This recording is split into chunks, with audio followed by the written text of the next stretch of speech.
The promo that Becky Lynch cut last night is the promo that I wanted Sasha Banks to cut weeks ago, even months ago. That should have been Sasha's promo. The story we're getting with Charlotte and Becky, that was Sasha and Bayley. That's what it was supposed to be, until counseling came along.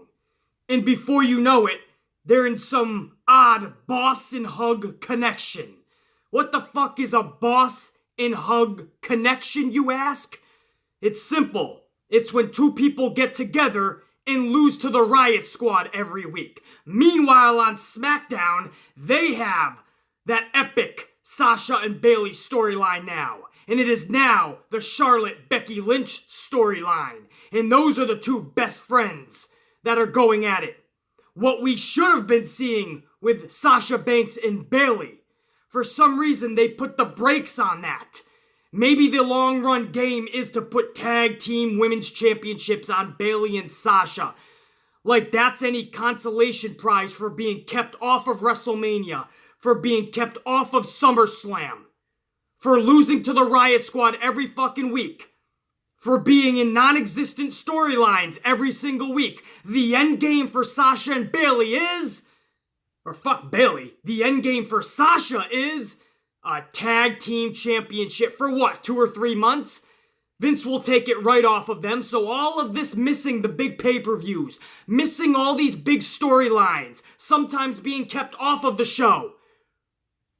Basically in non-existence and in obscurity is what Sasha Banks is. All of this might be for tag team championships for a couple of months, maybe. Or knowing Sasha Banks the way they treat her, she'll win it for about a week or two. Meanwhile, on SmackDown, they got the story that was once Sasha and Bayley's. They are rolling with that ball, and they're not letting go. The quarterback is throwing for a touchdown, not an interception on this one, because this storyline is badass between Becky and Charlotte. And Becky Lynch cutting that promo last night. Straight fire? That was a straight volcano of truth.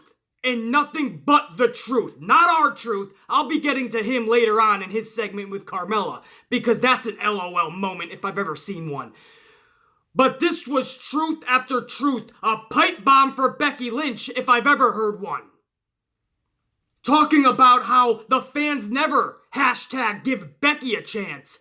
The fans never tried to attempt to boycott SummerSlam. They never really stood up for Becky. In fact, when Charlotte won the championship at SummerSlam, the majority were actually cheering because there's a new champion. But it wasn't Becky, so what are you cheering for? So Becky said when that referee's hand smacked that mat for the 3rd time, it awokened her. Not in a Matt Hardy way, but she saw clearly now what she needed to do. It was her time. It was her position.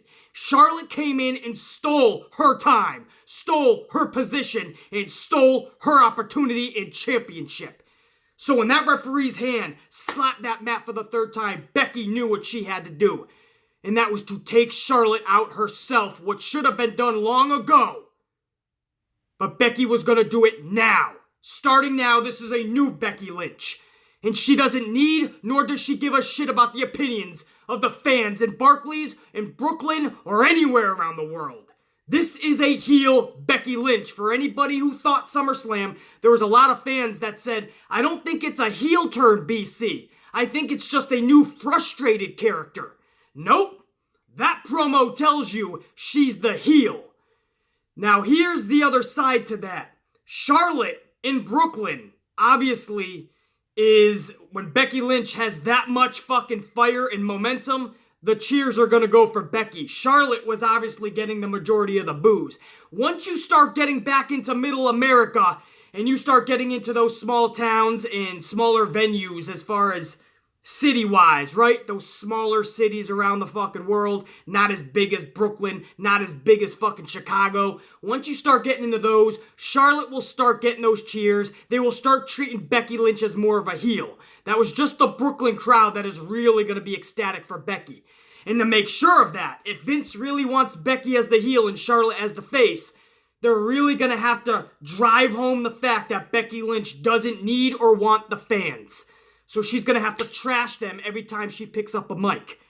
If you do that for several weeks in a row, after about a month, Becky Lynch, to the fans' eyes, will definitely be a full-throttle heel, and they will know to boo her. But when you get to those big cities, man, they're going to be fully behind Becky Lynch. Because she's got their full support right now. But that's a heel Becky Lynch, and I love that promo last night, man. She was just cutting truth bomb after truth bomb. Charlotte Flair's music hits, and Charlotte plays it beautifully. She takes off her strap, she holds it in there, and she says, "This was all for this. All of this was for just this." Charlotte was saying, yes, this means so much to me, but our friendship means even more. But to you, you let this get in the way. And she threw down the title. She takes off her jacket. She says, yeah, it's about that, huh? Well, then let's do it. And Charlotte hits the ring, and the brawl is on. Becky and Charlotte beating the fuck out of each other. There was a moment Charlotte knocked Becky onto the outside. Becky Lynch tried to run away. Straight heel format there, right? Becky tried to jump into the crowd to run away through the crowd, but Charlotte got her hands on her, took her back over the barricade, back into the ring. Charlotte back on Becky. Paige is calling for reinforcements, which is the whole SmackDown ladies locker room, and referees are down there as well. They're breaking these two up, and the ladies had to break it up. I don't think they wanted the men referee to really get too far in between them and start fucking holding them, and even though we've seen that in the past. But we live in a different age now. Only women can touch the women. So all the women reinforcements had to come out. They separated it, but Charlotte knocks Becky out of the ring again. Charlotte goes to jump out. I think Charlotte actually did jump, literally, from the apron onto Becky Lynch. The brawl is back on. They have to separate them on the outside. Charlotte is in tears. Legit. This is why I love Sasha Banks and Charlotte. This is probably why, one of the big reasons, why they're the two best females in pro wrestling today, as far as WWE is concerned, at least. Sasha and Charlotte wear their emotions on their sleeves. They just do. They are always crying real tears, and that's because they're so fucking emotional. Because in their minds, they really do want to be the best. And that's why they are. Sasha and Charlotte, man, they're always in tears. Every little thing will make them cry, because this business gets them so emotional. So when you see them in there, you're captivated by them because it's so real. Because the emotion is real. That's what Charlotte brings to the table. She is in tears because to her, she is making this real. For us to view it, it becomes real. You feel like this friendship has imploded. That's why it worked with Sasha and Bayley. Because for Sasha and her expressions and her mannerisms and her emotions, it becomes real. It is so important in this business. So just as good as Becky Lynch was great last night, Charlotte was as well. And that's why this works. And at Hell in a Cell, we're going to be obviously looking forward to Becky Lynch and Charlotte for that strap. And that is going to be a fun fucking match, a fun atmosphere for sure. A fun event in general, I feel. The event is shaping up to look a lot better than fucking SummerSlam, but that could change. Who knows?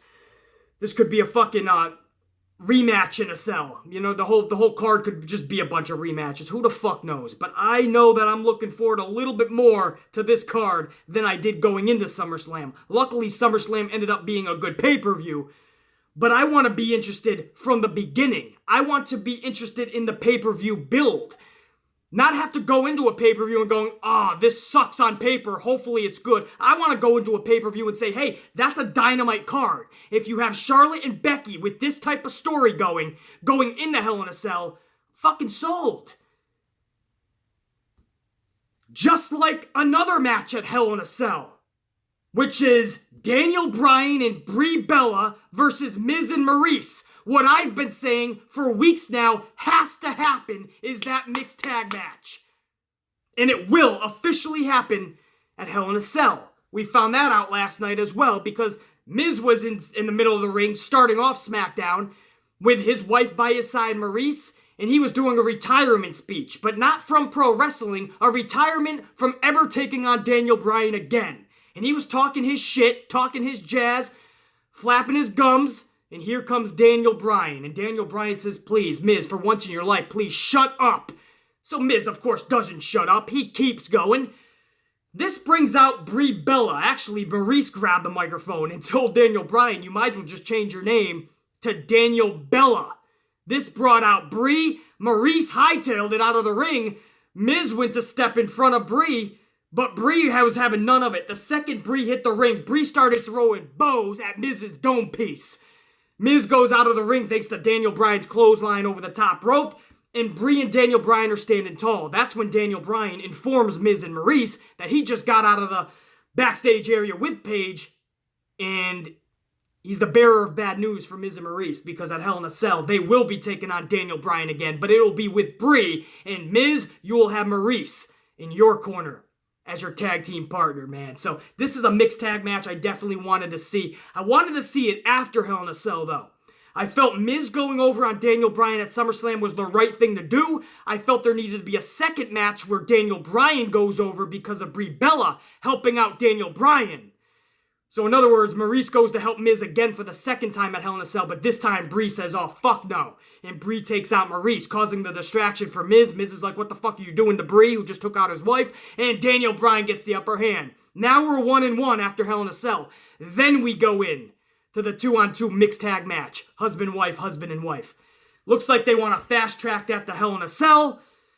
So let's do it, I guess, right? That's fucking fine by me, man. I think it's going to be a fun atmosphere. I just want to see Daniel Bryan and Miz in any which way I can get them. And if you want to throw in the wives, let's let them brawl too. Another thing I want to talk about with the ladies too, man. Actually, there was another mixed tag match. Speaking of mixed tag matches, Lana and Rusev took on Andrade Almas and Zelina Vega. Ziana, that's her twin sister. Zelina Vega. Mixed tag match, rematch from the kickoff show at SummerSlam. This was a subpar match, although I like seeing these four in the ring. I like these mixed tag matches. I don't know. If it's done correctly with the right people. I like Zelina Vega and Lana for some reason. That's just a good fit, and I like Bri Bella and Maryse. That's just a good fit for me. So Rusev and Lana versus Zelina and Cien Almas, I like that. So I'm okay with that rematch. It was a subpar match. It was what it was, right, for that type of mixed tag match. At the end, you had a steel chair coming in. I don't know if Zelina was giving it to Andrade. Andrade may have just gotten it. But Aiden English comes to ringside and grabs the chair out of Almas's hands. Like, oh no, you ain't, motherfucker. And Almas is like, what the fuck are you doing? This set up, I think, a Machka kick into Rusev Crash with his accolade. And again, Andrade Almas just taps out immediately. Can somebody just have him, like, hold on for 10 seconds to look strong? He did this on one of his first matches. One of his first main matches was against AJ Styles. I think it was like the calf crusher maybe, but he tapped out immediately when AJ put him in there. And I said, that made him look weak as fuck. Not only was it one of his first matches, his first main match on the main roster for sure, but he's tapping out in a split second. It makes him look weak. And some people are like, yeah, but BC, it's AJ Styles, the best in the world. And I'm like, who cares? You can't hold on for 10 seconds? Well, now this is fucking Rusev. This is an accolade, and in 1 second, Aiden English, fucking Andrade Almas is already fucking tapping out in 1 second. It makes him look weak. I'd rather him get pinned flat on his back than just him tapping out in a second. Andrade Cien Almas is too good to be looking like a bitch. I hate that shit, and he's already being 50-50 booked. He's losing all the time. Once in a while, they throw him a victory. He's too good for this type of booking, and he's also way too good to look like somebody who just taps out in 1 second. The second he gets into a submission move, he taps the fuck out. It's as bad as Sasha Banks getting in a roll-up. Whenever you see Sasha Banks get rolled up, you know it's over. She cannot kick out of a roll-up. Fucking A, man. So, a subpar decent match, but I don't like the ending of just having Andrade tap the fuck out in a second. But that wasn't the female spot that I wanted to talk about, female match. But that was another fucking match, mixed tag match. But the one I want to talk about is fucking Naomi. Finally plucked out of obscurity. Only to fucking lose, right? She's in all these dark matches. She's kept off TV for a fucking month, at least. And they finally have her come back post SummerSlam SmackDown. And they have her fucking lose. And not just lose to Peyton fucking Royce, who was in obscurity from day one with Billie Kay. The Iconics are nothing but jobbers, and we know that. And that's just not me fucking hating or throwing shade, because you guys know, if you follow this channel, I like the Iconics. I like Billie Kay. I like Peyton Royce. I want to see them improve. I want to see them get better. I think they have talent. I do think they were better in NXT. I don't think that's just the booking. I think they're just much more reserved. It's like they lost any confidence they had. Last night, Peyton had an abundance of confidence. It was good to see her improving as much as she did last night. But they were still in obscurity. They were still jobbers at that point. So you don't have them beat somebody like Naomi, who needed that victory as much as fucking Becky Lynch needed the title to some people. I don't feel Becky Lynch needed the title, by the way, but a lot of people felt Becky Lynch had to win that match at SummerSlam. Well, if you feel that way, I feel Naomi needed a big win last night, and instead of a big win, she got a catastrophic loss. Again, I like Peyton Royce, but Peyton Royce defeating Naomi? Get the fuck out! At least right now in her career? Let's have fucking Peyton Royce and Billie Kay work themselves up to defeating Naomi 1, 2, 3, flat on her back, middle of the ring. Billie Kay puts Naomi's head into the fucking the turnbuckle on the outside, and this sets up the perfect plex. I understand, a little bit of outside interference. Maybe it's not done with Naomi and Peyton Royce, but what does that lead to? Naomi now has to get a tag team partner, and we just see the Iconics and Naomi and a tag team partner now for the next fucking 2 months? Naomi needs better than that, man. And these are where people are going to say, I know, but BC, Becky is tied up with the heavyweight championship picture, so a tag team is where Naomi needs to be. These are the same people that are complacent with Sasha being in a tag team with Bayley. BC, Ronda Rousey's tied up with the title picture, so a tag team is the only necessary position for Sasha. And I'm like, no, it's not. You can't have another badass singles feud / storyline going for the women. You can't have Naomi in another badass singles feud. She has to just be stuck in a nonchalant, nobody gives a shit about tag team story for 2 months. Naomi, you talk about Becky, give Becky a chance. Give Naomi the chance. We started that fucking hashtag. We started that shit on this channel, and we got her the championship. WrestleMania Orlando. It was Naomi holding that strap. And it was because of channels like this who started that whole Naomi movement. And it's because we saw the bullshit. But we didn't start that movement just for a 6-month title reign. And then all of a sudden just kick her to the fucking curb. We started the movement because she's one of the best on the rosters. So you keep her totally off of TV because you just don't have anything for her for SummerSlam. And now that we're after SummerSlam, let's just have her lose against Peyton Royce. This was clearly a match just to say fuck you to Dave Meltzer. That's all this was. This huge storyline with Peyton Royce last week, and all of a sudden, here we are days later, and she has a one-on-one match with Naomi and is winning flat, middle of the ring, winning her singles match is Peyton Royce. Not even a tag team match where Billie Kay can kind of celebrate in the spotlight with Peyton. No, this was a Peyton Royce singles match where she just defeated Naomi. This was clearly a fuck you to Dave Meltzer for saying what he said on his little show. So you're gonna put this little fucking sideshow, you're gonna let that come between a great talent like Naomi and getting to where she needs to be. Great for Peyton Royce. Fuck. I wish people could just go around calling me fucking lighter. And I reach fucking skyrocket success in Hollywood. If that's the case, you can call me fucking lighter, heavier, call me fat, call me fucking ugly, call me whatever you want. bully me, fucking call me names, pick on me, I'll fucking let you do it. I won't even fucking retaliate if it means skyrocketing me to victories in Hollywood and my movies going to #1.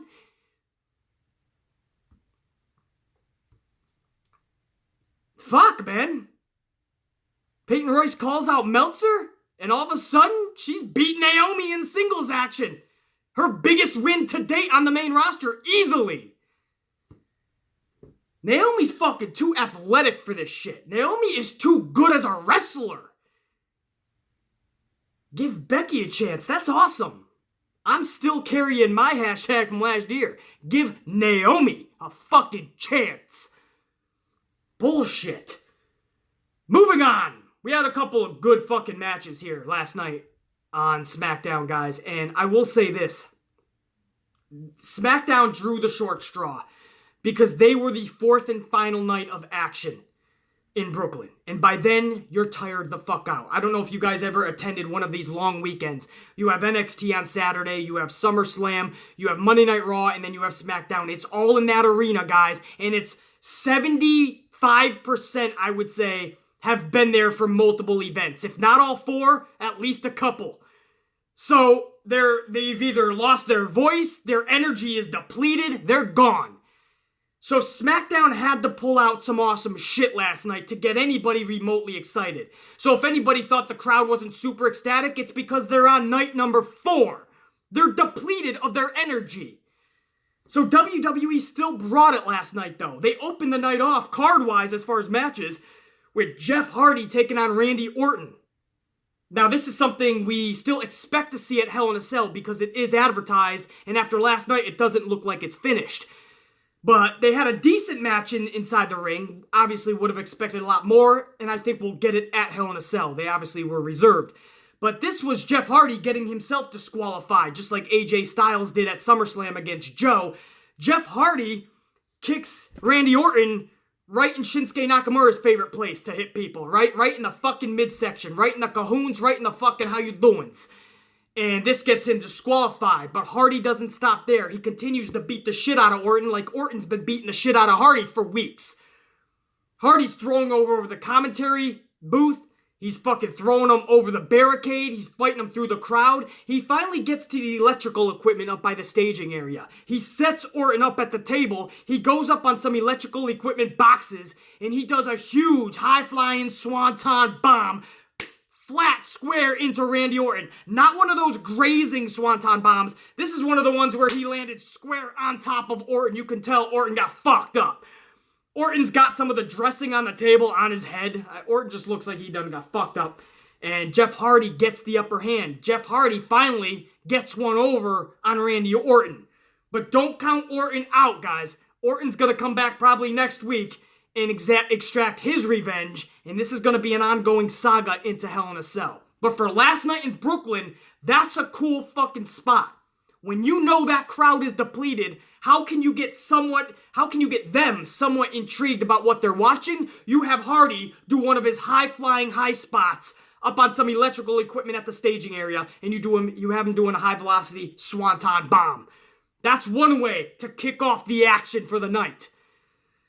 So I like that, man, because at first I was like, Orton and Hardy, is that Hell in a Cell? You're just giving that away. That is bullshit. That's stupid. Nobody's going to want to see it now.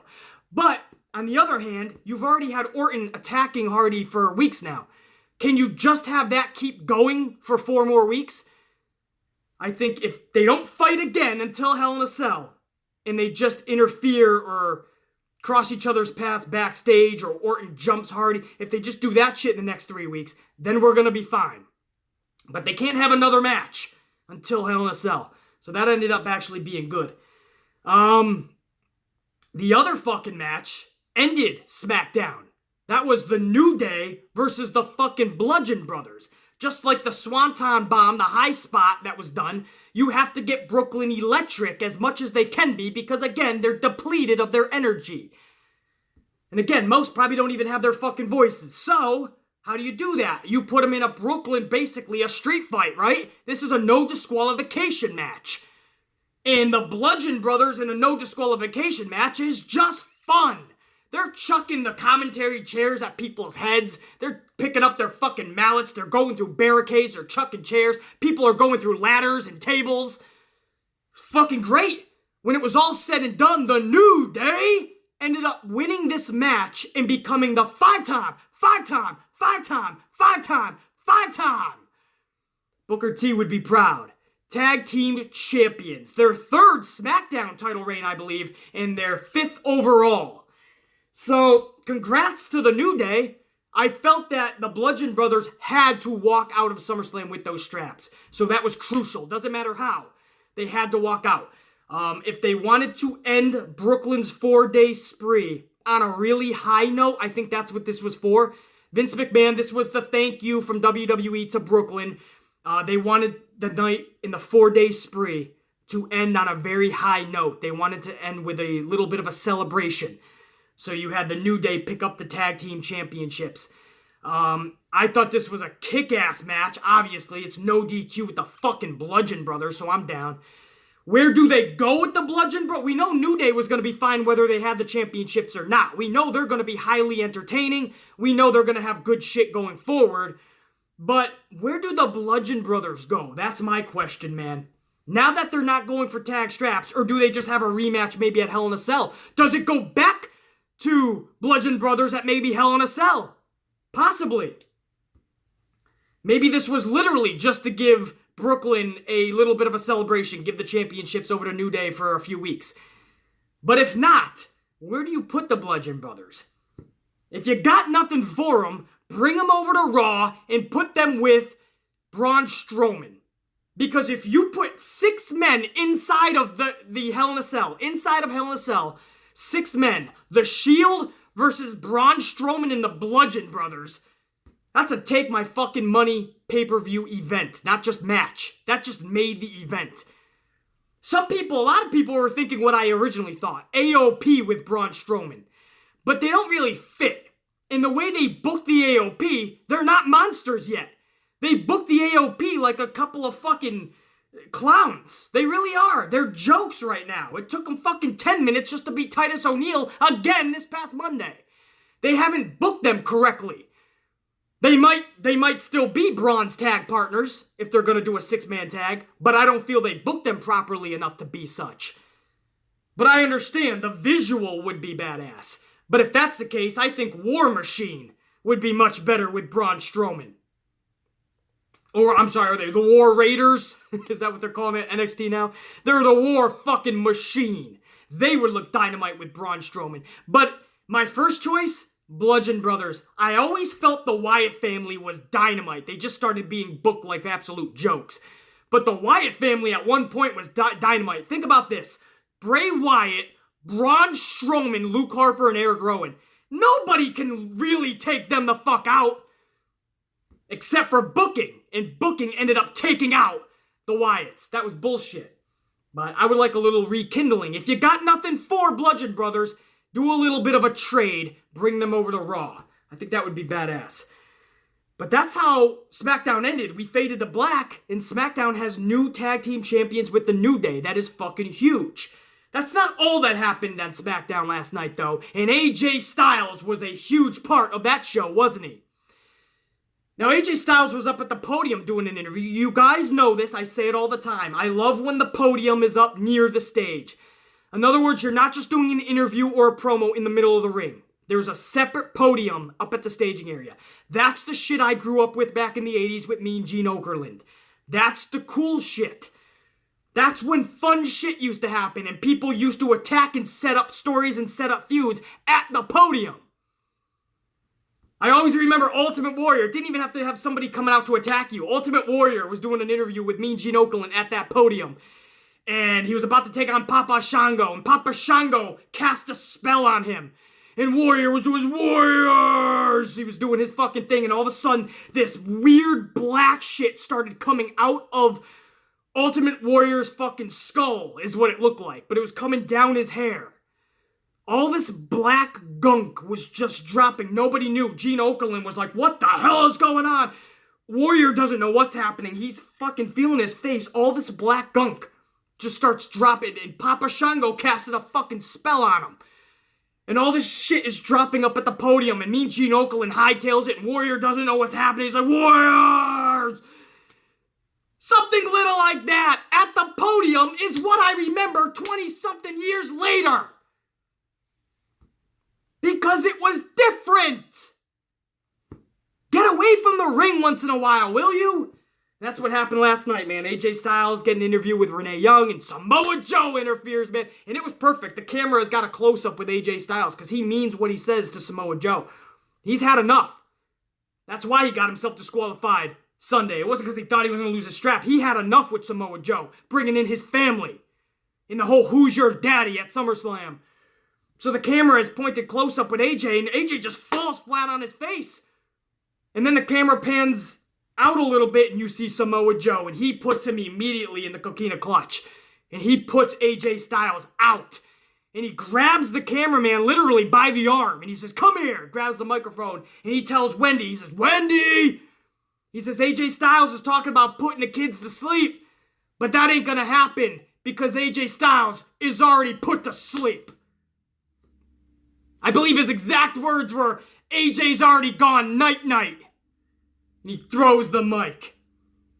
Badass. Again, it is confirmed as far as the AT&T Center. They haven't confirmed it on WWE television, but AJ Styles will be facing Samoa Joe inside of Hell in a Cell as of this point, unless WWE wants to give another match to that cell. As of right now, AJ and Samoa will be taking on each other for that strap in a rematch. But that's a rematch I'm all in for. So that was another badass segment. It wouldn't do it this review justice if I didn't mention R-Truth last night.